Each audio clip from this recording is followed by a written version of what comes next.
Buen día con todos, ¿cómo les va? ¿Me escuchan?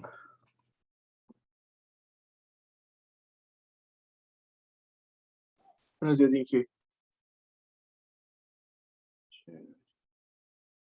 A ver, vamos con la lista.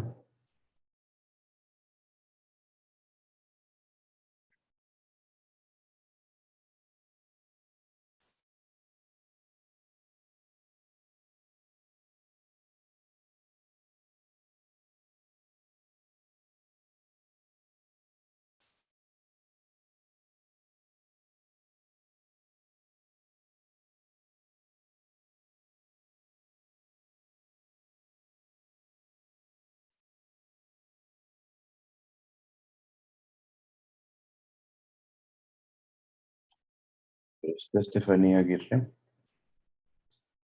Presente, Inge, buenos días. Buen día.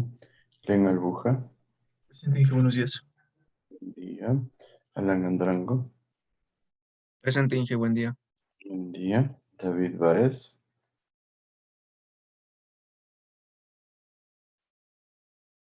Fernanda Bracho. Presente, Inge, buenos días. Buen día. Alexandra Calderón. Presente, Inge, buenos días. Buen día. Y Leonardo Cañarte. Presente, Inge, buenos días. Buen día. Alexis Carranco. Presente, Inge, buenos días. Buen día. Luis Ángel Carrillo. Romel Casanova. Presente, Inge, buenos días. Buen día. Andrea de la Cruz. Presente, Inge, buenos días. Buen día. Francisco Escobar. Presente, Inge, buen día. Buen día. Jonathan Flores. Presente, Inge, buenos días. Buen día. Inti Huellas. Presente, Inge, buen día. Buen día. Y Javier Imbaquingo.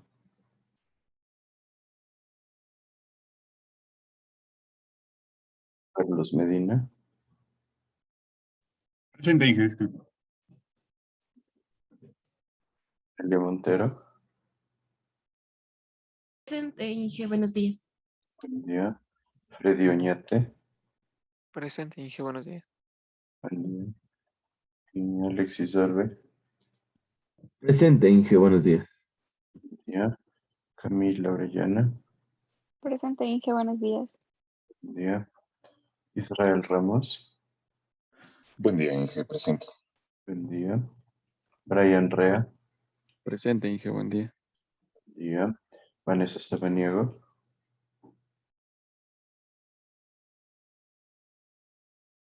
Sebastián Vega. Presente, Inge, buenos días. Buen día. Y Fabián Viera. Presente, Inge, buenos días.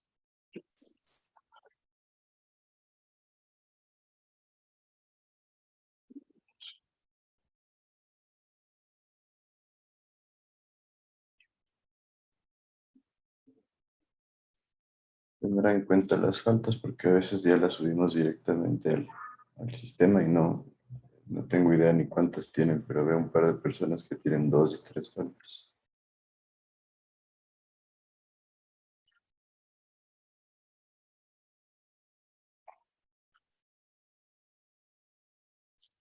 Listo. Con ustedes, me parece que llegamos hasta aquí, ¿no es cierto? En lo que era calidad del agua. Estábamos conversando un poco acerca de todas las falencias que presentamos en nuestro medio, debido a que en estudios propiamente realizados por el INEC, encontramos que hay contaminación por E. coli en el 27% de las fuentes, que es algo bastante crítico, ¿no? Entonces, es bastante importante que nosotros tengamos en cuenta que hay mucho que mejorar porque no hay un buen manejo del recurso hídrico. Ahora, en cuanto a calidad del agua, tenemos varias tablas que nos indican qué es lo que requiere la norma INE. Así que quiero que ustedes hagan una revisión, no sé, en unos 10 o 15 minutos, que busquen en internet cuáles son los requisitos de la norma colombiana o la norma peruana para discutir. Sí, entonces Aquí les he puesto los parámetros. Tenemos coliformes fecales, el color.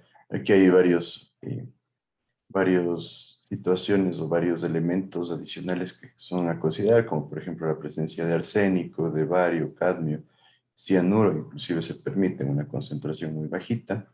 Y por otro lado tenemos el pH, que es importante, que se maneja de 6 a 9 aquí, el DBO, el hierro, el mercurio también, que se permite una cantidad demasiado baja, pero se permite.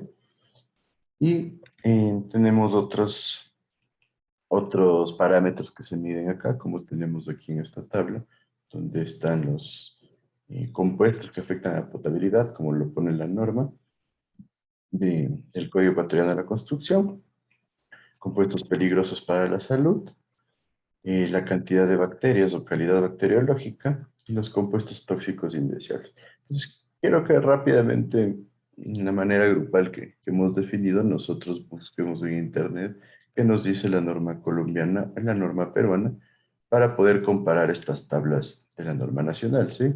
Entonces, tomémonos unos 3, 10 y 15 minutos y vamos monitoreando, por favor.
¿Listo? ¿Cómo les fue?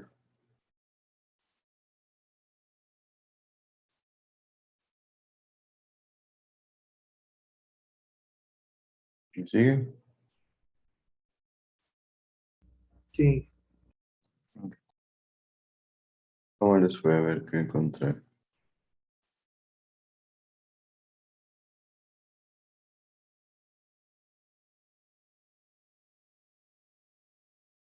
Eso.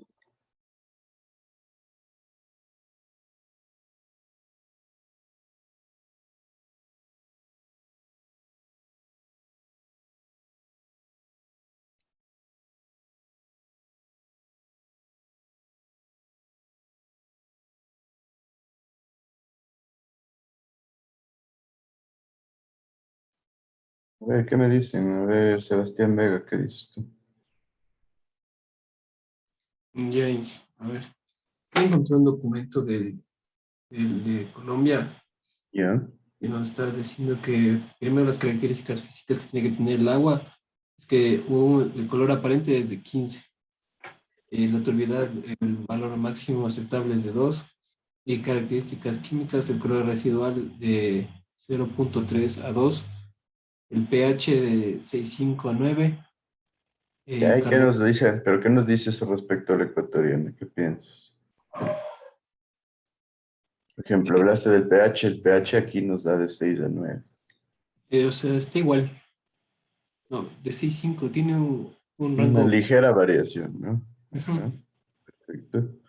El ¿Y en carbono cuanto al resto? de 5. ¿Cuál ¿Ande? sería tu análisis en cuanto al resto de parámetros? Que en Colombia son un poco más exigentes comparado con nuestra norma.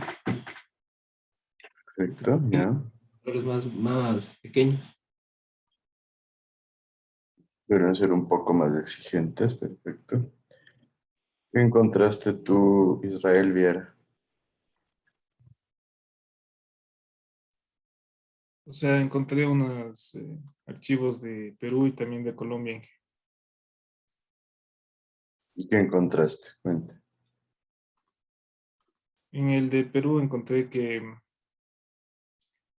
la unidad de medida límite máximo permisible de E. coli, de bacterias coliformes fecales de 0. En la de Colombia encontré algunas de varias empresas prestadoras de servicio. ¿Qué te dice? Cantidad máxima permisible de cadmio 0,7, de plomo el máximo 9 y de arsénico el máximo 2. Ya. Ujú. Pues ahí vemos que hay una diferencia, ¿no? Aquí estamos un poquito más estrictos en arsénico, por ejemplo. Y en cadmio también. Ujú. Entonces es interesante ver cómo varía, por ejemplo, aquí. Les indico cómo lo expone la FAO, que es la Agencia de Estados Unidos para el Manejo de Comida y Agricultura.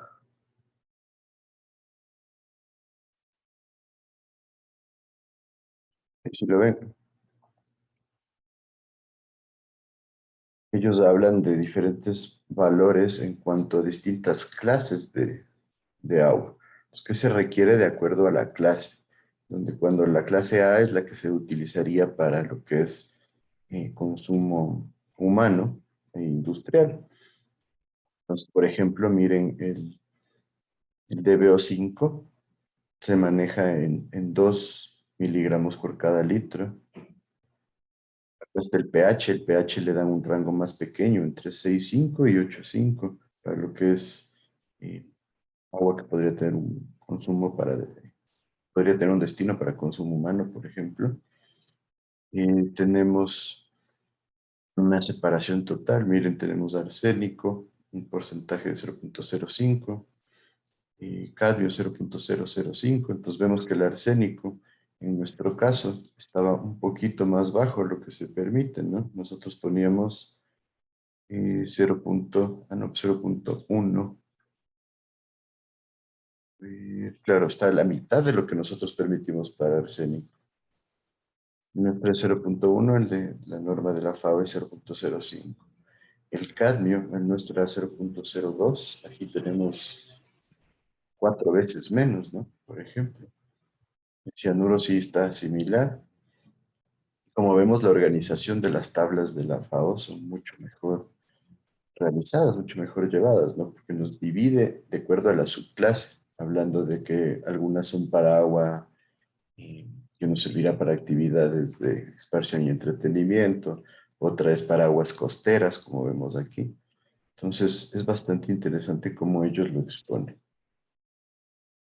Inclusive tienen un montón de parámetros adicionales, por ejemplo, los biocidas, que son ya elementos un poco más complejos que nosotros ni siquiera controlamos.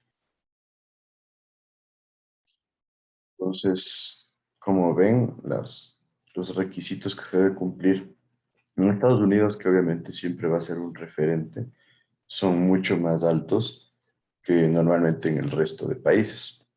Pero lo interesante era que ustedes puedan ver cómo se van relacionando con los requisitos que nosotros tenemos en el país, considerando que la última norma colombiana salió en el 2007 y la norma ecuatoriana, la parte A, podríamos decir que es el TULA, salió en el 2015 y la parte B, que es el Código Ecuatoriano de la Construcción, salió en el 2000, en el 93. ¿Qué más encontraron? ¿Algún parámetro interesante adicional? ¿Qué me dices, Glenn? ¿Algún?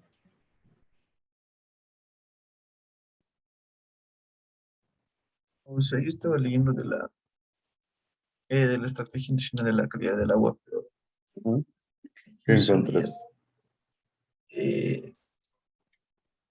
Eso que nos había dado usted mismo, eh, hay unas, hay unas estadísticas de los botaderos y Ujú. según el porcentaje de gas municipales, sale el porcentaje de disposición final de los residuos sólidos. Entonces, ahí se ve los porcentajes que existen, por ejemplo, de un botadero de cielo abierto. Solo un 23% de todos los gatos municipales poseen eso. Bueno, un botadero Eh, controlado. Yéndonos a otro tema que también es de importancia, ¿no? Porque en muchos casos existe contaminación cruzada por los vertederos de desechos sólidos. No está muy dentro de nuestro parámetro, pero sí, en muchos casos no tenemos un buen manejo y clarísimos ejemplos han pasado. No sé si recuerdan, pero hace varios años fue crítico porque encontraron que los camiones de basura en una población cercana a Ambato, como colapsó el botadero, empezaron a botar la basura al río, ¿no? Obviamente eso sí tiene relación directa con el cuerpo hídrico que se está contaminando y eso pasa un montón aquí en el Ecuador y en otros Pero países en no, donde se no se contaminan dispone de los manera ríos. correcta de los desechos. Eso sí pasa un montón, no hay una buena disposición. Es crítico. No sé si recuerdan ustedes lo que pasó, un poquito lo escondieron también, pero en cuanto al Troje, al botadero de basura en el Troje, en la Simón Bolívar, tenemos nosotros también una planta de agua por ahí y ahí se empieza a generar un botadero de basura, el cual colapsó debido al metro de Quito. ¿Qué sucedió? El metro de Quito, como su desarrollo original, tenía que generar toda la tierra que sale del mismo iba a ir a parar al Parque Bicentenario, porque el plan original era hacer una especie de lomas, de tal manera que el parque deje de ser tan plano y se convierta ya en un ambiente un poco diferente. ¿Qué sucedió? Encontraron que había varios contaminantes bajo el suelo. En la zona del Labrador encontraron que había un nivel freático alto y estaba con varios contaminantes importantes, entonces decidieron no utilizarlo para el parque. Lo mismo en la zona de la Eloy Alfaro, por la clínica Pasteur, encontraron que hubo una fuga de gasolina, que debe haber estado ahí por varios años, de una de las gasolineras en ese sector, y todo el suelo estaba contaminado con gasolina, entonces tampoco lo empezaron a utilizar desde ese punto de vista. Lo crítico es que es el proyecto más importante de la ciudad y realmente no se hizo nada para mejorar las condiciones del suelo. Solo lo dejaron ahí tapado, lo que pudieron, y el resto lo sacaron y lo empezaron a botar en el botadero del Troje. ¿Qué sucedió? El Troje no estaba preparado para eso y no sé si recuerdan, pero hace unos 3 años debe ser, y colapsó en el botadero del Troje, hubo un deslave y se rompió una tubería de agua potable. Obviamente ahí el agua probablemente se contaminó un montón. No se habló mucho de eso porque era el proyecto insignia de la capital, pero son cosas que pasan aquí. No hay una buena disposición, no hay un buen manejo de los desechos. Y tengan en cuenta que les mencionó que los contaminantes eran bastante importantes en esos casos. Entonces, cosas que pasan con los proyectos importantes, imagínense con proyectos más básicos. ¿Qué encontraste tú, Alan Andrango? Bueno, yo lo estaba revisando de Perú y bueno, solo quería aclarar una cosa que lo que le dijeron de bacterias coliformes totales, que era cero, ¿Mm? es en otra unidad y para la unidad con la que estamos comparando de nuestra norma, ¿Ya? en tubos múltiples es menor a 1.8, o sea, no es cero realmente, pero igual es Coliformes muy bajo. fetales. Me dices, a ver, acá estaba, espérate. Menor a 1.8, Ajá, pero ¿en qué unidades? en NMP por tubos múltiples. ¿Por cuánto? 1.8 es por cada 100 mililitros.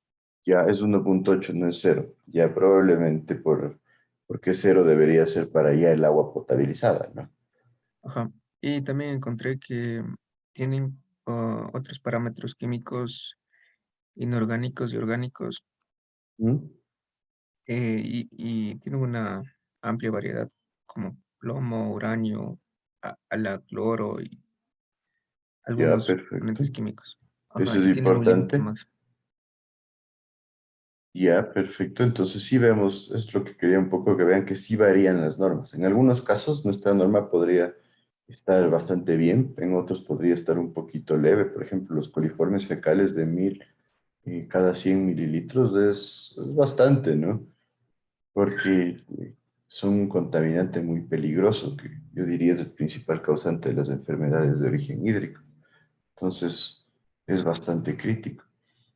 Nosotros sí tenemos que ser cuidadosos con lo que nos dice la norma, porque la idea es que nos volvamos críticos y podamos identificar con qué estamos de acuerdo y con qué no.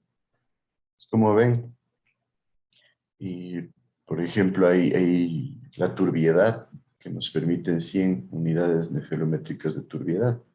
Entonces, yo les diría, es una unidad un poco alta. Entonces, en algunos casos se vuelve difícil de retirar todos los sólidos suspendidos. Y una de las cosas más críticas es que nosotros cuando vemos el agua con un color o una turbiedad alta, nos preocupa y no la vamos a consumir. Y pasa un montón. Recién ayer conversaba con un estudiante que quería tratar de generar una tesis en función de esto en Machala.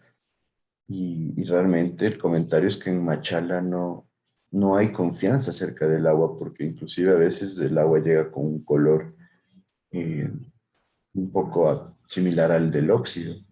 Entonces, obviamente, si ustedes ven que su agua llega así, van a perder la confianza. Entonces, en algunos casos puede que ni siquiera sea que el agua tiene mala calidad, puede que ni siquiera sea parte o culpa de la planta de tratamiento, sino tal vez hay algún conducto que está ya muy, muy dañado y está botando óxido.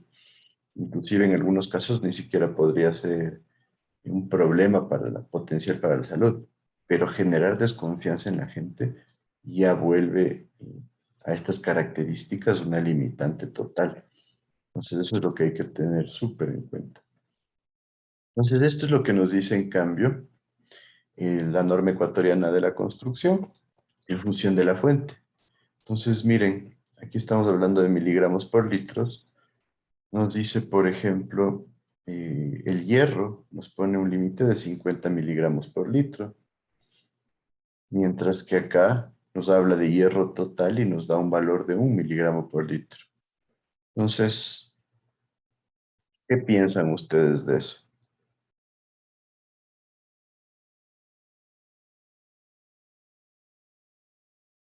¿Qué me dice?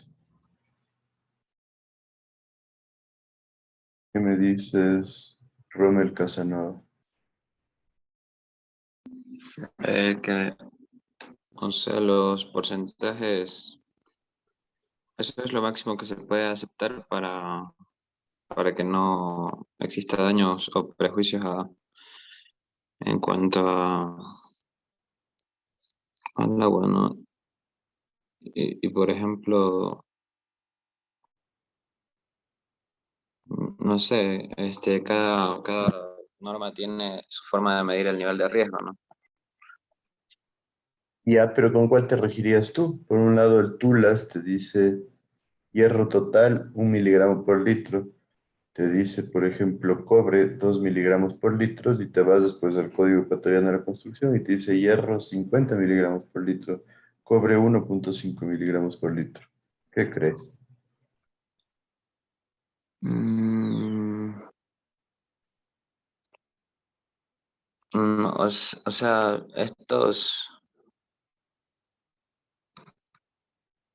o sea, me guiaría por la última tabla que dice las sustancias que están,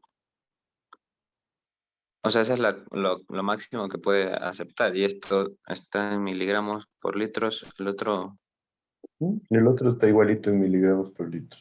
En un lado es la ley, es la ley orgánica del medio ambiente, en donde nos dice los criterios de calidad en las fuentes de agua para consumo humano y doméstico. Por otro lado, el Código Ecuatoriano de la Construcción tiene las normas que debe cumplir el agua de una fuente que se vaya a entregar al consumo de la población. En esencia, casi que lo mismo, pero visto de dos puntos un poco diferentes. El uno, norma técnica, y el otro, la ley. o sea, quizás como debería ser es la norma técnica para cumplir esos parámetros para primero poder elaborar un proyecto.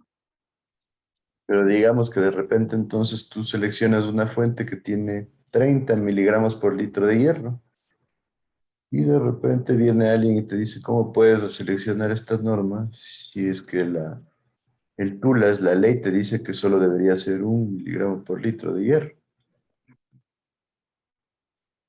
Mm, Ingenieros dependiendo, o sea, sí se podría aceptar aquí en el país, porque la normativa aquí del país está de máximo 50. Entonces, sí se podría como que aceptar esa fuente. Un poco crítico, ¿no? Porque depende de qué punto de vista lo veamos. Pero deja ambigüedad y eso es lo que quería que ustedes noten. Hay diferentes parámetros en el TULAS y en el Código Ecuatoriano de la Construcción. Y esto es un problema, ¿no? Miren, el cobre también. Aquí es 1,5 y acá es 2. ¿Qué hago? Regirse al menor, Inge. Perdón, no te escuché bien. Tal vez si se rige al menor sería más óptimo, inclusive para la calidad del agua. Podría ser así, ¿no? Pero ya como ingenieros, si ustedes tienen que seleccionar una fuente, realmente, claro, no elijo el uno o elijo el otro, pero esto puede generar problemas porque en algunos casos puede cumplir una norma y en otros la otra, ¿no? Entonces, este tipo de situaciones hay que tenerlas en cuenta que pasan un montón en nuestro país, ¿no? Veamos qué nos dice. Nitratos, 4,5 miligramos por litro, mientras que acá nitratos está en 50 miligramos por litro. Complejo, ¿no? Un poquito para que lo tengan en cuenta. Y eso que se califica aquí dentro de la norma ecuatoriana de construcción como compuestos peligrosos para la salud, los nitratos. Porque el nitrato se puede convertir en amoníaco dentro del agua. Entonces, Simplemente para que vayamos viendo qué es lo que aparece acá. Miren, en calidad bacteriológica, la norma ecuatoriana de la construcción nos dice en función del número más probable por cada 100 mililitros, hablando de coliformes, ya genera una clasificación que cuando exige solo el tratamiento de desinfección, hasta 50 coliformes por cada 100 mililitros. Cuando hay métodos convencionales, hasta 5.000, cuando la otra norma nos dejaba hasta 1.000, ¿no? Cuando hay contaminación intensa nos dice hasta 50.000 y muy intensa más de 50.000, pero realmente complicado, ¿no? Entonces, en este caso yo diría que el código ecuatoriano es demasiado permisivo, porque ¿cuáles serían los tratamientos más activos que se mencionan aquí? Aquí en arsénico, en cambio, miren, el arsénico lo considera indeseable, acá está en 0.05 miligramos por litro, similar a lo que nos pide la norma de la FAO, mientras que en el caso de el TULAS nos dice 0.1, o sea, es prácticamente el doble. Entonces, eso es algo que quiero que ustedes tengan en cuenta, que en cuanto a la calidad del agua, nosotros sí tenemos variaciones en cuanto a los requisitos de la ley y de la norma. Entonces, en esencia, podríamos decir que la que rige todo debería ser la ley, porque tiene un carácter más generalizado. Pero, ya yéndonos a la práctica, probablemente, como dijo su compañero, tendríamos que tratar de cumplir el menor de los dos. De esta forma estaríamos cubiertos por todos lados. Pero obviamente en algunos casos no va a ser tan fácil de cumplir. Entonces, ¿sí está claro esto? Sí, Sí.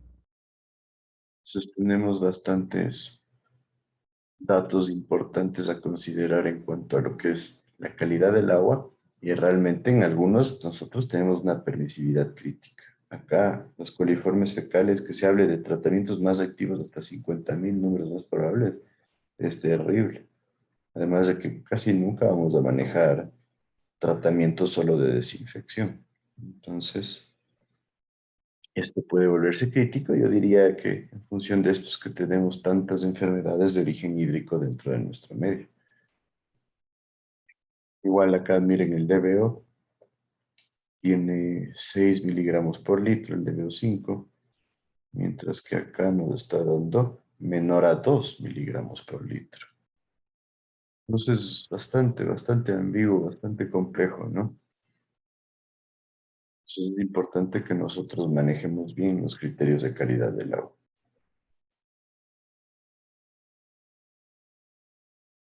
Y bueno, esto es lo que ya hicimos y vamos a continuar. Entonces, en esencia, ¿cuál es el objetivo de proteger las fuentes? Pues simplemente que nosotros tengamos agua de calidad, que nosotros podamos generar una fuente la cual mediante los tratamientos que ya han sido definidos sean los adecuados para poder primero presentar un servicio de calidad, prestar un producto de calidad a la gente para que se consuma. Porque como les digo, no sirve de mucho que nosotros le demos agua potable a la gente, pero el 40% de la gente la hierva porque no confía que es agua de buena calidad. Y es peor aún que la hiervan y tengan razón porque no les damos agua de buena calidad. Entonces, es bastante importante esto. Inclusive en otros países se le colocan minerales al agua para mejorar su calidad, mejorar su sabor y mejorar el resultado sobre la población. Entonces es importante cómo se maneja eso. Las medidas que se manejan es la depuración, la reducción de pesticidas, el control de descargas, impermeabilización de rellenos sanitarios, protección de los sitios de afloramiento. Esto es crítico porque a veces no se da protección a los pozos artesianos cuando son aflorantes y se puede contaminar todo un acuífero debido a falta de cuidado, ¿no? Protección de pozos sépticos. Esto es importante. ¿Ustedes alguna vez han ¿Han hecho un pozo séptico? ¿Han visto un pozo séptico o tienen claro cómo funciona un pozo séptico? ¿Qué me dice?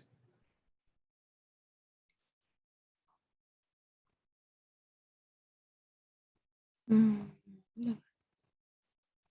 ¿Perdón? Un depósito donde se, donde se depositan las excretas, ¿verdad? Exacto, sí, es un depósito. Ustedes me parece que eso lo ven en Sanitaria Sí, 1, ¿no? en sanitaria uno vimos. ¿Qué Sí, características debería tener? primero tiene que ser impermeable. ¿Tiene que ser impermeable? Un, Sí y no. eh, también tiene que seguir normativas en cuanto a la disposición de los gases.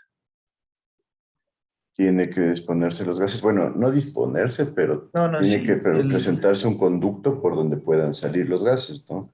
¿Por qué pasa lo de los gases? ¿Tienes claro?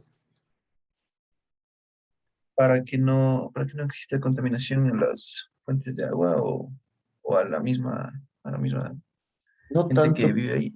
no tanto por ahí, sí, a la gente que vive ahí, sí, pero también porque Sí, los gases tienden a acumularse y si está hermético puede explotar el pozo y he pasado.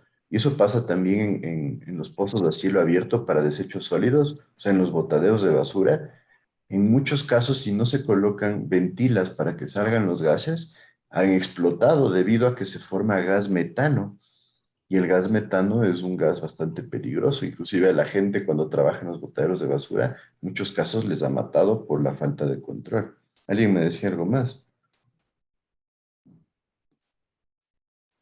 Sí, justo sobre los gases que igual nos explicaron en Sanitaria uno que a veces cuando es hermético todo y la gente va a hacer mantenimiento o limpieza de los pozos sépticos y no tienen el debido cuidado, puede eso igual explotar, como usted decía. Exacto, es súper peligroso. Y también hay que tener en cuenta que si la ventila no es grande, no presenta un tamaño grande, puede reaccionar. El gas metano es muy volátil y puede explotar si es que hay chispas o si es que hay fuego cerca. Entonces es bastante importante tener eso. Y por otro lado, lo que decía su compañero, no debería ser impermeable el pozo séptico, porque la parte superior sí se recomienda que sea impermeable, pero en la parte inferior la idea es que se genere una absorción de los líquidos en el suelo. Y ustedes deben haber visto que debería ser dos tanques y en la mayoría de casos solo se hace un tanque. Entonces la idea es que del un tanque pasen los líquidos al otro y se acumulen en el primero lo que son solo los sólidos y esos sólidos se van a ir degradando y van a irse ya mezclando con el suelo. Entonces es importante porque los pozos sépticos en sí son una buena forma de descargar las aguas hervidas, pero ¿cuál es el problema? Si llegan a estar en contacto con una fuente de agua subterránea, puede ser bastante crítico. Van a generar contaminación de la fuente de agua subterránea y eso sí puede volverse un problema sanitario si después la fuente de agua subterránea se utiliza, por ejemplo, para un pozo. Y ese es el problema. Muchas veces la profundidad que tiene el pozo séptico suele ir por lo menos en unos 12, 15 metros, de forma típica en lo que se hace aquí en el Ecuador. Entonces, es bastante importante porque, ¿qué pasa? Si ustedes ven un afloramiento de agua, un ojo de agua, en esencia van a ver, no van a ver un chorro gigante, sino van a ver unos pequeños afloramientos que tienen flujo. Y en muchos casos, la gente, debido a que ya hizo la inversión excavando el hueco, no quiere generar lo que es un nuevo hueco para dejar el uno tapado. ¿Por qué? Porque ya hizo la inversión. Entonces se termina contaminando la fuente de agua subterránea y por ahí va un poco el peligro. También es importante la conservación de bosques, eh, lo que son las políticas públicas y los recursos. Las políticas públicas pueden ir enfocadas a la mejora de la calidad del agua. ¿Tienen claro ustedes qué sería una política pública?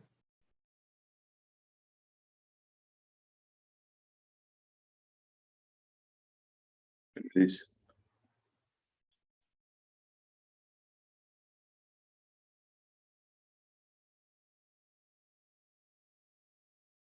¿Qué dices, Francisco Escobar?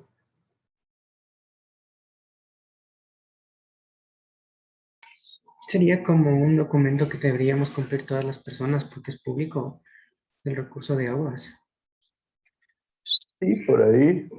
En esencia, una política pública es una decisión que se toma enfocada a cumplir un objetivo. Pero como dices, tiene un carácter político, tiene carácter legal y se lo debe cumplir.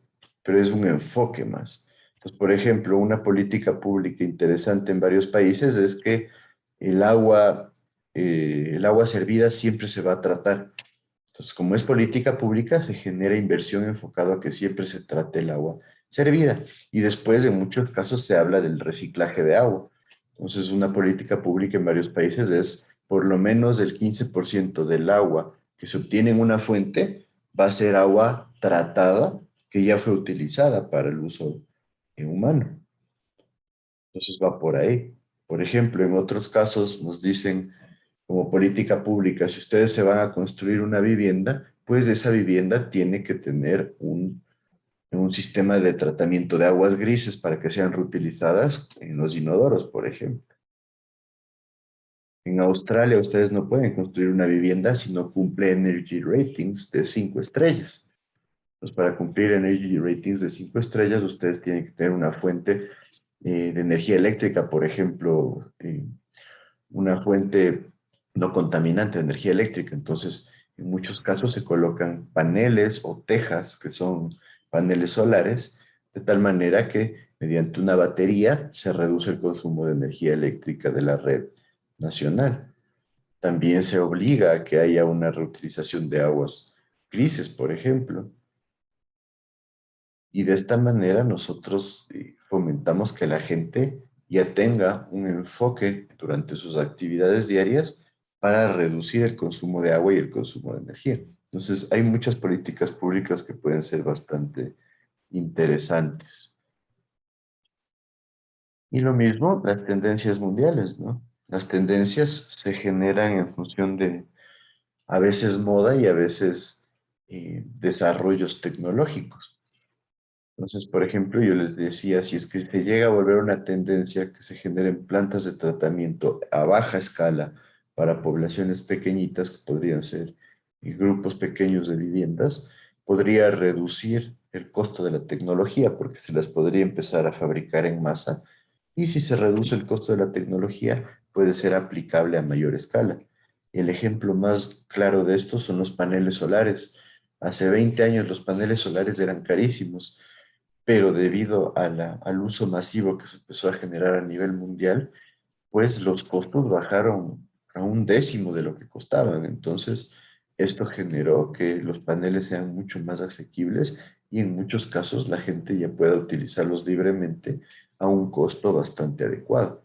Aquí podemos ver el ejemplo de los paneles tubulares que se utilizan para calentar el agua. En muchos casos, muchas viviendas ya los están utilizando y eso reduce el consumo de gas natural en lo que son calefones o de electricidad también en los calefones eléctricos o en los tanques eléctricos. Y obviamente eso tiene un beneficio para lo que es la reducción de lo que son los contaminantes que se generan debido a la producción de energía eléctrica o o a la extracción de gas natural. Entonces, todas estas condiciones y características nosotros debemos tomarlas en cuenta. Bueno, ahorita he pasado un poco de las 8, así que démonos unos minutos y continuamos. Gracias.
Continuamos así.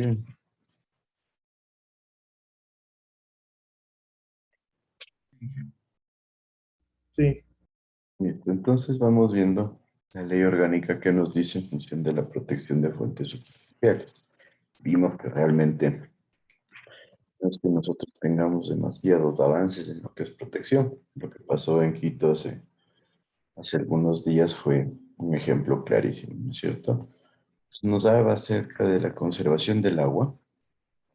Nos dice que la naturaleza tiene derecho a la conservación de las aguas con sus propiedades como soporte para todas las formas de vida. Entonces aquí es la parte en que se le da derechos a la naturaleza. Entonces nos dicen, la protección en las fuentes es uno de los derechos que maneja la conservación del agua. Se deberá proteger las zonas de captación, regulación, recarga, afloramiento y causas naturales del agua, en particular los nevados, los glaciares, los páramos, los humedales y los manglares. Por otro lado, nos dice que hay que mantener el caudal ecológico como garantía de preservación, que se va a generar una preservación dinámica natural del ciclo integral del agua, o sea, el ciclo hidrológico. Debe protegerse las cuencas hidrográficas y se debe restaurar y recuperar los ecosistemas debido a los desequilibrios que se generan por la contaminación del agua. De todos estos 5 parámetros, ¿qué me dicen ustedes? ¿Qué piensan? ¿Se cumple, no se cumple? ¿Qué sucede? ¿Qué me dices, Fernanda Bracho?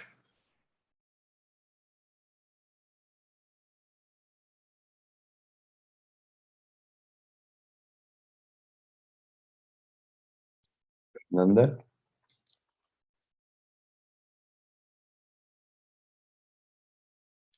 prendamos las cámaras, por favor, porque si alguien no responde, necesito ver que estén todos aquí con atención a la clase.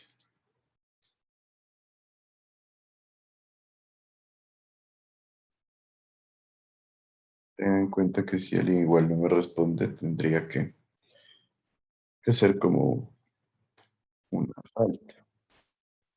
¿Qué pasó, Fernando?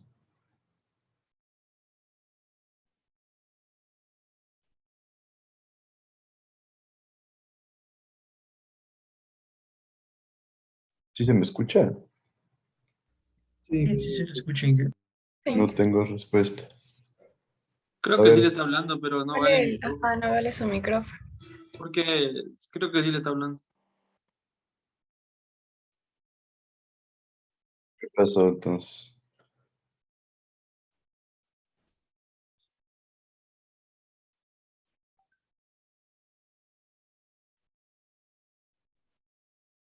No sé. No se te escucha, Fernando. Creo que no le sirve el micrófono. Trato de ver, a ver, Amelia Montero, que no me prendes la cámara, ¿qué me dices?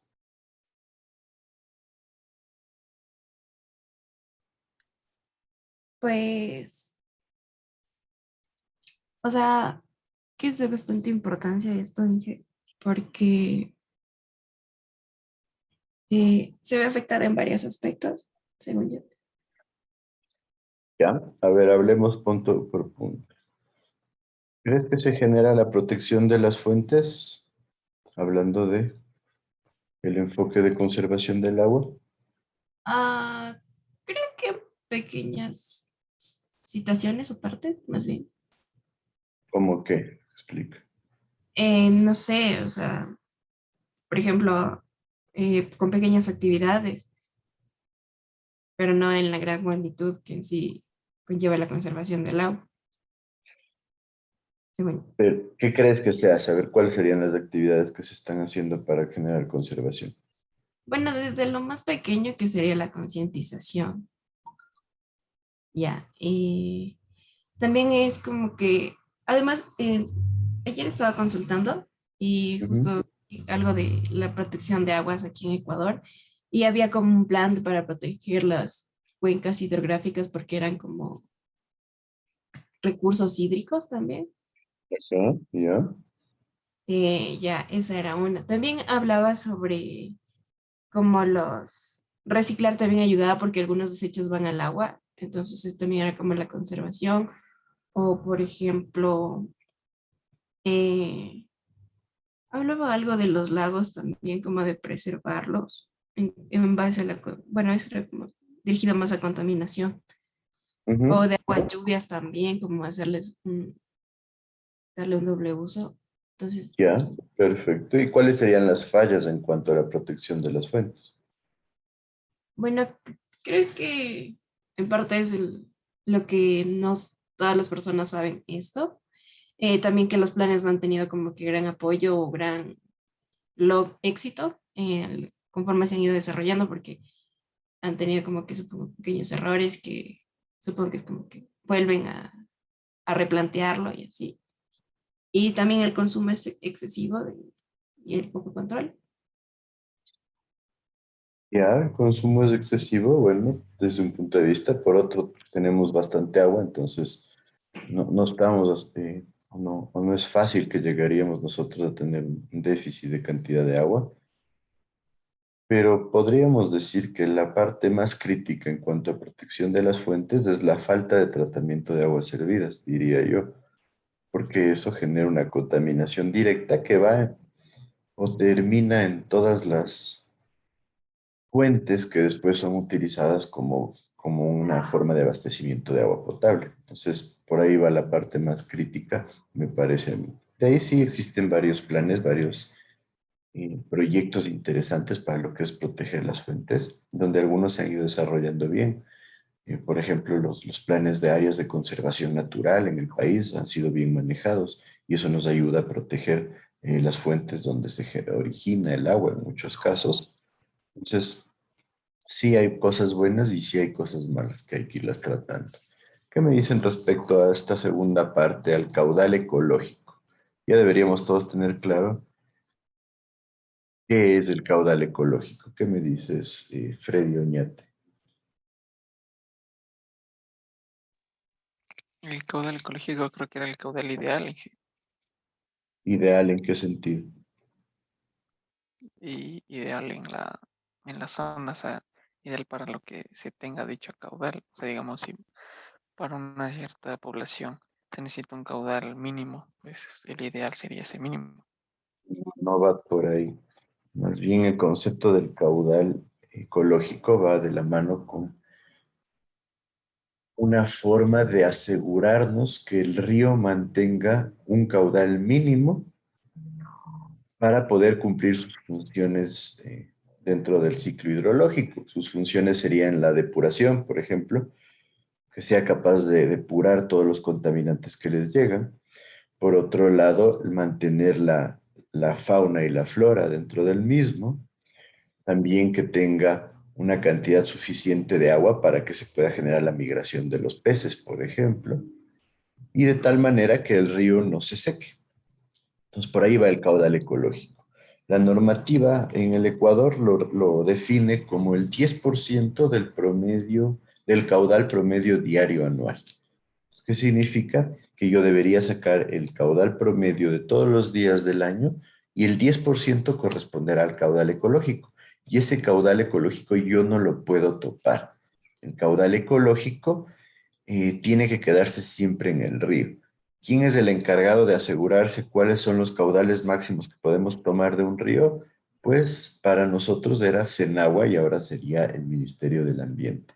Entonces ellos tienen cuadros acerca de todos los ríos del país y ahí se explica cuál es el caudal promedio diario anual y cuál es el caudal ecológico para cada río. Entonces uno tiene que pedir que le permitan obtener agua, generar una captación del río y ellos van a definir cuál es el caudal máximo que podemos utilizar para la captación.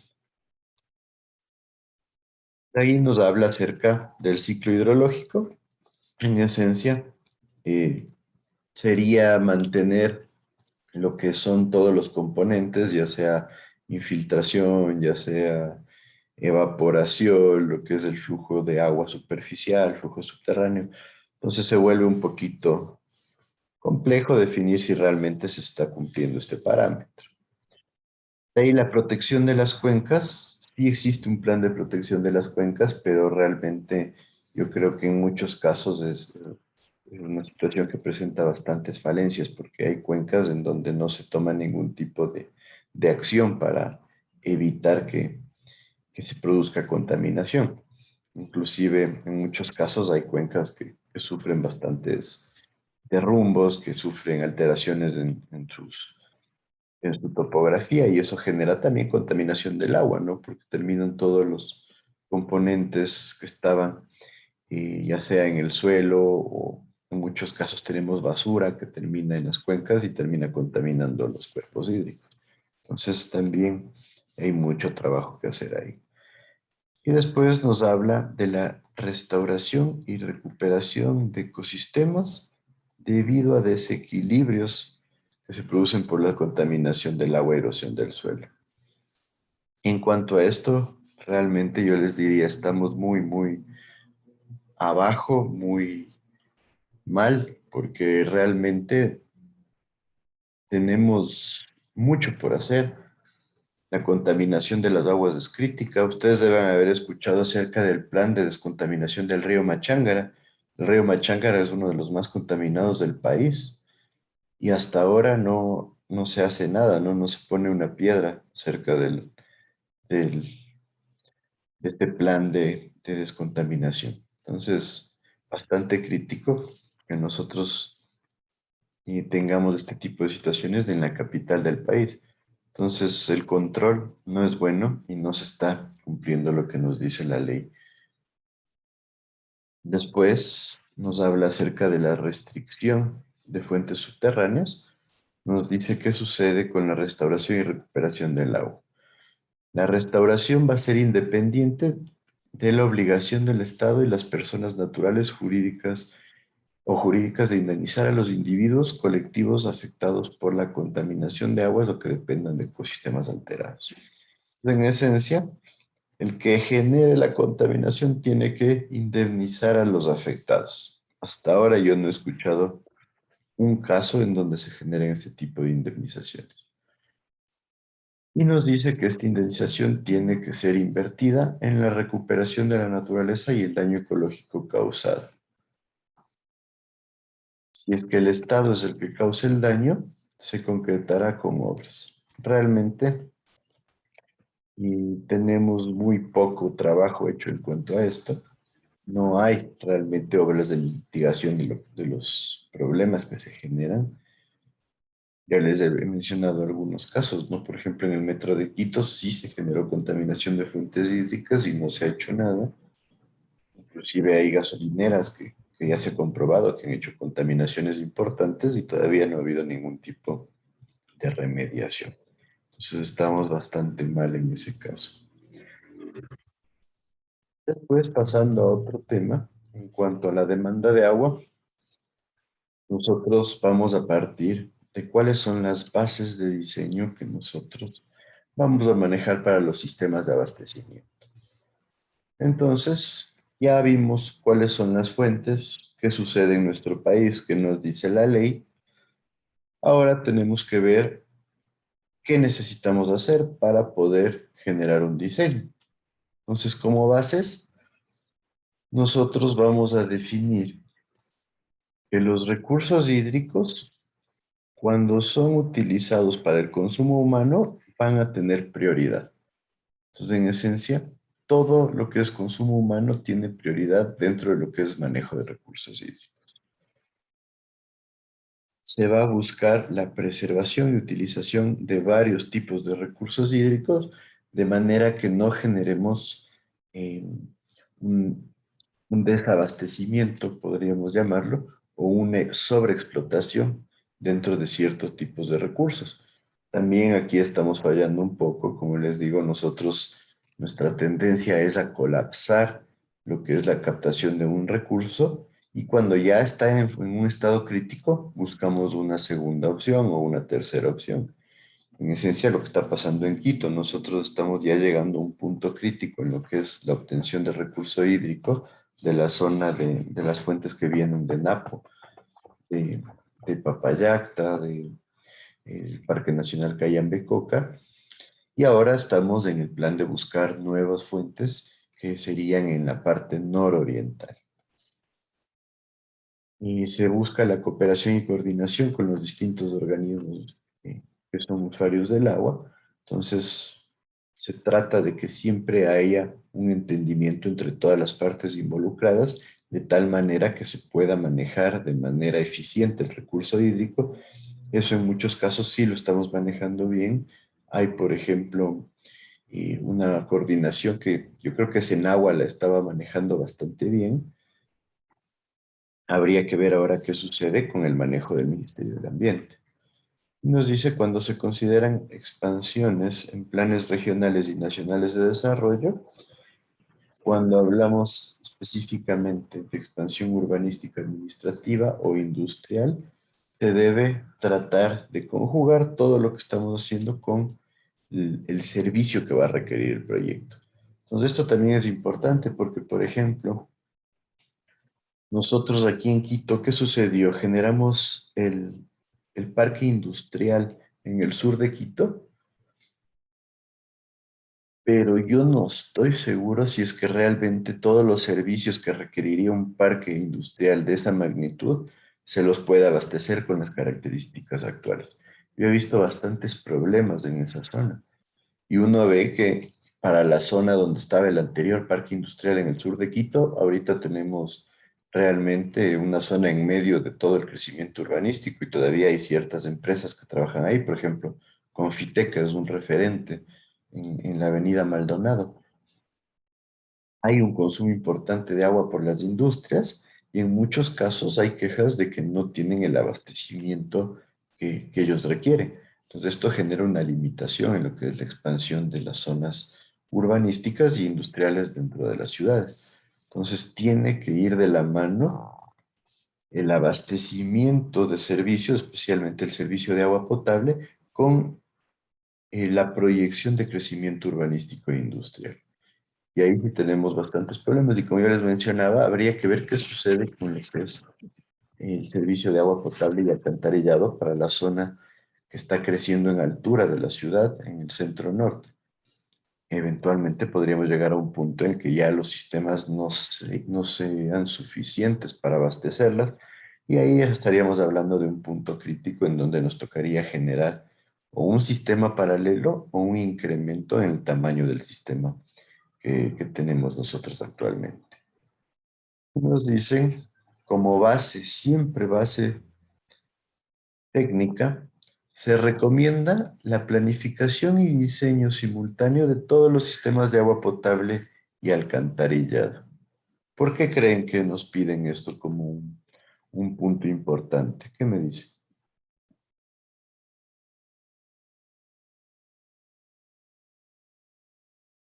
¿Qué me dice Sebastián Vega?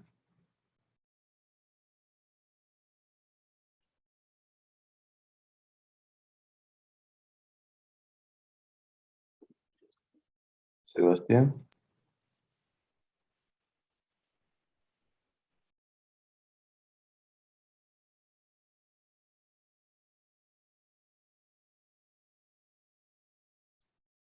Si alguien no responde, es como que no estuviera en clase.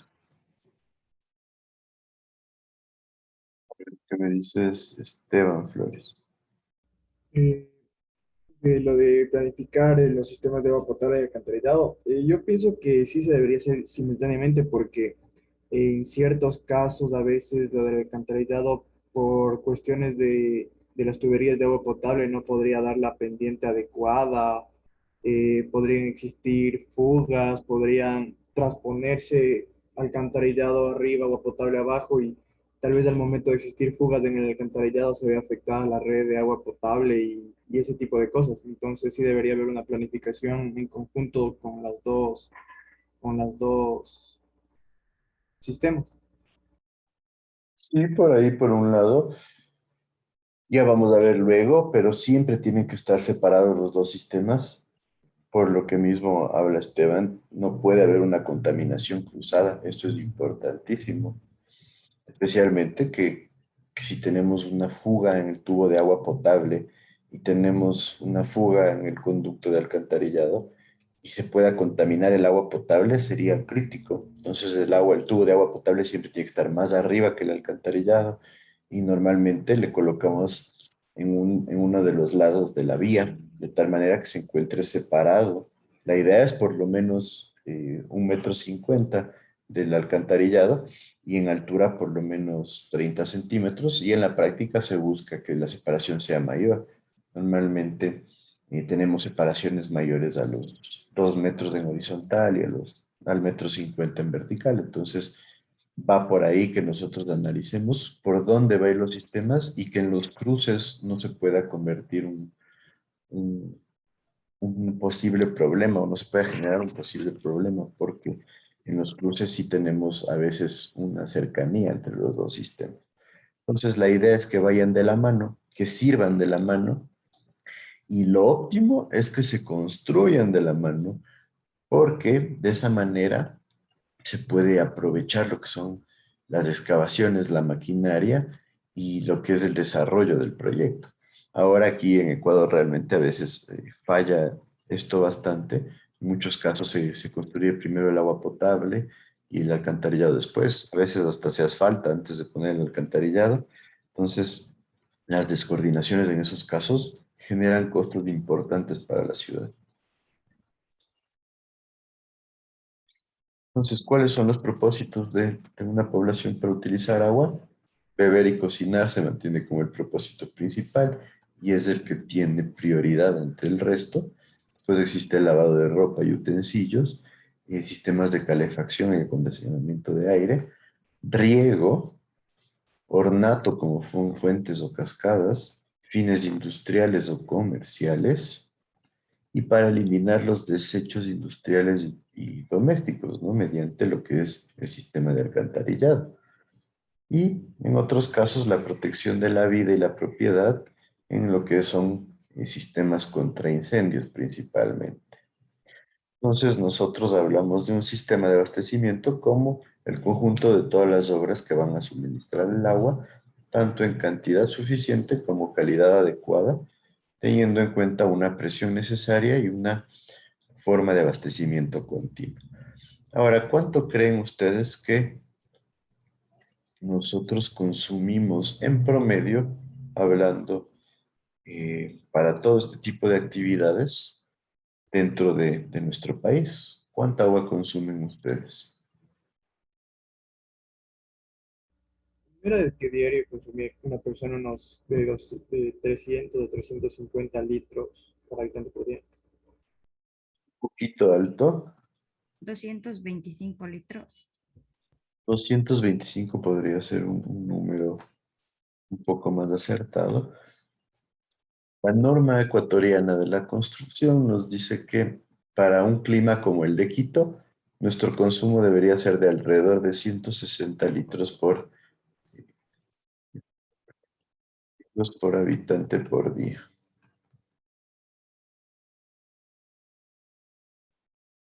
Creo que eso se queda un poco corto en muchos casos. Yo les diría que según lo que hemos visto en las tesis que hemos estado haciendo para definir cuál es el consumo real de los habitantes en Quito, hablaríamos de entre 180 hasta 220 litros por habitante por día. Me parecería que es un rango aceptable. 220, 230 también podría ser. En zonas periféricas de la ciudad, por ejemplo, Nayón, Puembo, Pifo, Pinta, se hizo una tesis y ahí encontramos que en estas zonas se consume más agua, especialmente porque en muchos casos se utiliza también agua para riego, que la gente tiene en sus parcelas sembríos. Entonces ahí estamos hablando de 230, 240 litros por habitante por día. Entonces es interesante tener claro cuánta agua consumimos porque si después nos jalamos en la definición de las cantidades de consumo de agua, ¿cómo creen que podría afectar? Diciendo que la norma nos recomienda 160 y de repente tenemos 220, 230. ¿Cómo podría afectar eso a un proyecto?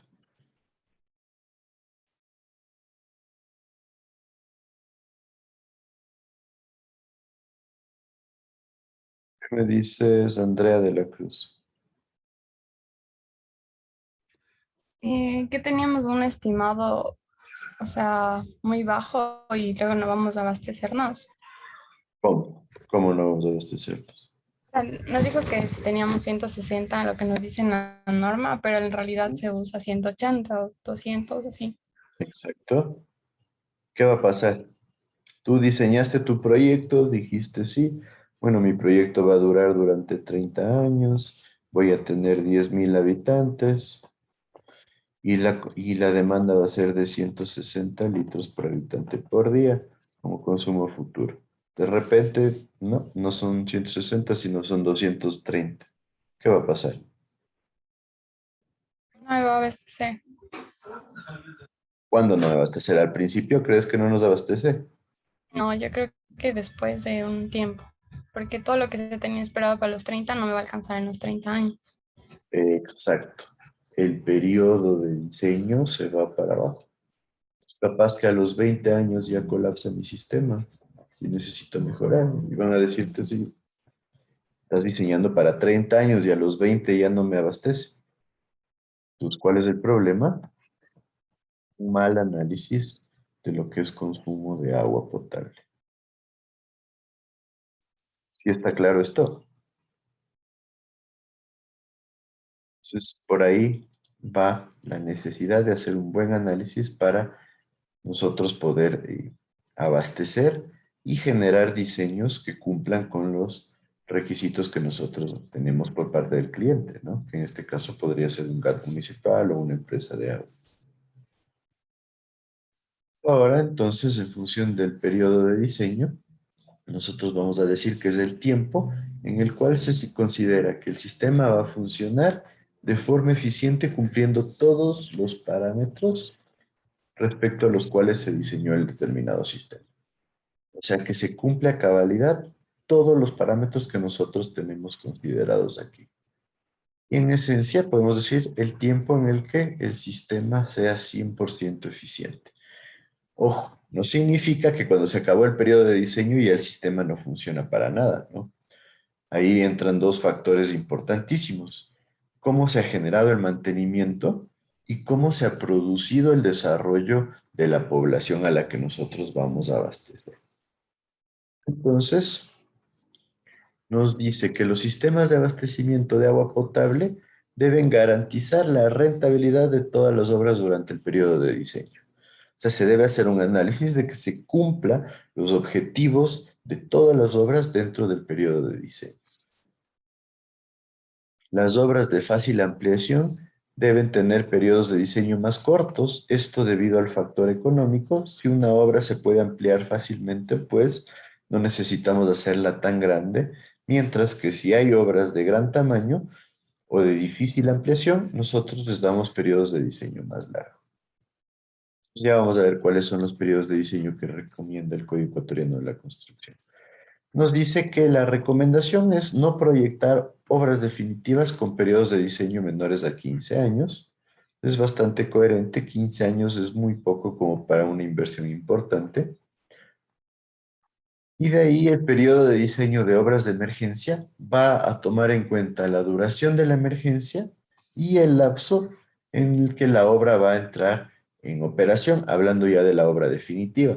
Esto es un poquito crítico, un poquito complejo porque en muchos casos las emergencias se van por años y más años. Entonces, sí ha habido un abuso de las emergencias. Recuerden ustedes qué pasó cuando el gobierno de Rafael Correa empezó a decretar todo en emergencia y hubo emergencias que duraron como 8 años seguidos. Entonces puede dar lugar también a lo que es la corrupción. Entonces hay que tener mucho cuidado con esto. En esencia, en caso de obras de emergencia, la idea es generar una planificación en la cual no se produzca un gasto en el cual nosotros estemos generando dobles trabajos, que es algo que sí suele pasar bastante. Entonces, a veces con situaciones de emergencia se generan soluciones rápidas que después conllevan a costos más altos porque se requiere un trabajo totalmente nuevo. Entonces, hay que tener mucho cuidado con eso. Estas son los años de vida útil o los periodos de diseño que nos recomienda el Código Ecuatoriano de la Construcción y nos dice que para diques grandes y túneles vamos a trabajar con periodos de 50 a 100 años. ¿Por qué? Porque es muy difícil generar una ampliación en estos casos. Entonces, periodos de vida útil o de diseño muy grandes. Obras de captación de 25 a 50 años, en este caso, debido a su importancia. Entonces, las obras de captación no son tan difíciles de ampliar porque nosotros podemos trabajar especialmente cuando hacemos captaciones en ríos, podemos trabajar en zonas un poco más anchas, pero tienen gran importancia, entonces se busca que las obras de captación tengan periodos largos de diseño. Los pozos ya no necesitan periodos tan grandes, de 10 a 25 años es suficiente. Las conducciones de hierro dúctil entre 40 y 50 años, porque la inversión en hierro dúctil es bastante alta. Cuando hablamos de conducciones de asbesto, cemento, PVC, ya asbesto, cemento, negado. Ya no se recomienda su uso para lo que es agua potable, entonces habría que quitarlo de ahí. Obviamente el código tiene casi 30 años, entonces por eso se lo incluye todavía, pero miren, baja la vida útil de 20 a 30 años porque es mucho más económico cambiar un tramo de PVC que un tramo de hierro. Plantas de tratamiento de 30 a 40 años, es importante que tengan un buen periodo de vida útil. Tanques de almacenamiento también entre 30 y 40 años. Tuberías principales de la red, cuando son de hierro dúctil, también periodos altos, 40 a 50 años. Y asbesto, cemento, PVC, que diríamos solo PVC, entre 20 y 50 años. Y si utilizamos otros materiales, la norma nos dice que usemos periodos variables de acuerdo a las especificaciones del fabricante. Entonces esto es un poquito ambiguo porque nosotros deberíamos ver el fabricante que nos dice, y créanme que yo he visto casos críticos en donde el fabricante a veces termina volviéndose un dolor de cabeza, ¿no? Ha habido un par de casos en el país en donde, por ejemplo, a veces por contratar fabricantes que no son tan conocidos se ha vuelto un problema dramático. Hubo un caso de un ingeniero que ganó un proyecto de, me parece que eran 25 kilómetros de conducción de agua, para lo cual él, debido a los costos con los que licitó, fue a buscar un proveedor en la China. Consiguió su proveedor, inclusive llevó a varios ingenieros de la empresa de agua hacia China para que constaten la calidad del material y el fabricante. Pero al momento de estar instalando la tubería, mediante una de las pruebas de carga que se hizo, explotó un tramo de tubería a una presión bastante menor a la presión nominal que debía resistir la tubería. ¿Qué creen que pasa en esos casos?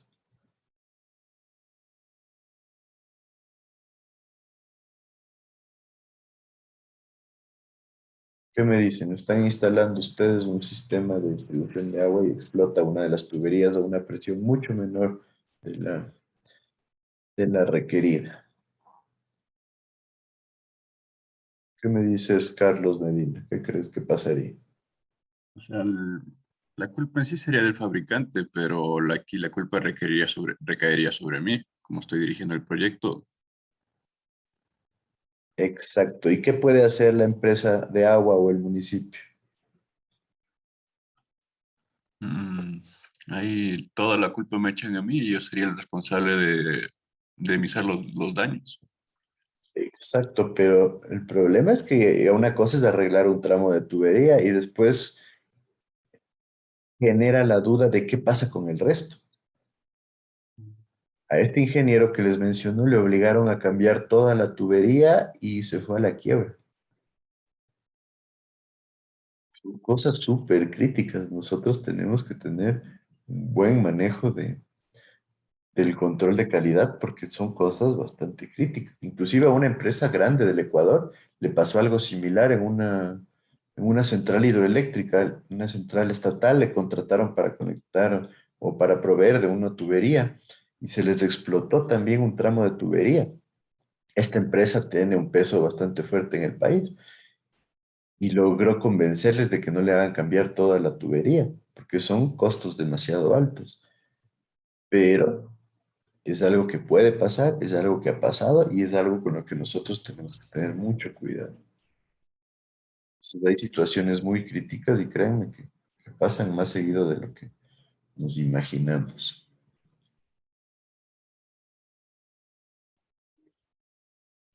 Bueno, ya mismo va a ser las 9, así que creo que podemos quedar ahí.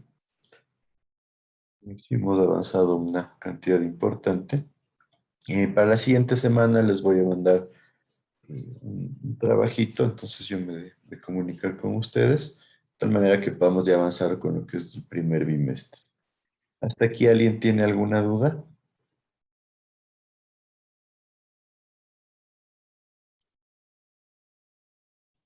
No hay.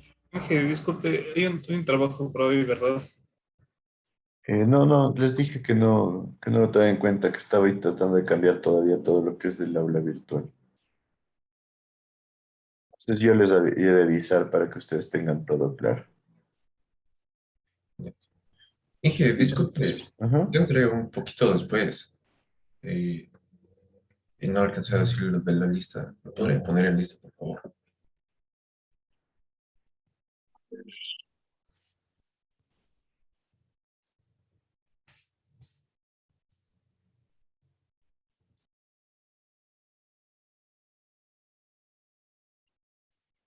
A ver, ¿quién me dice que no está lista?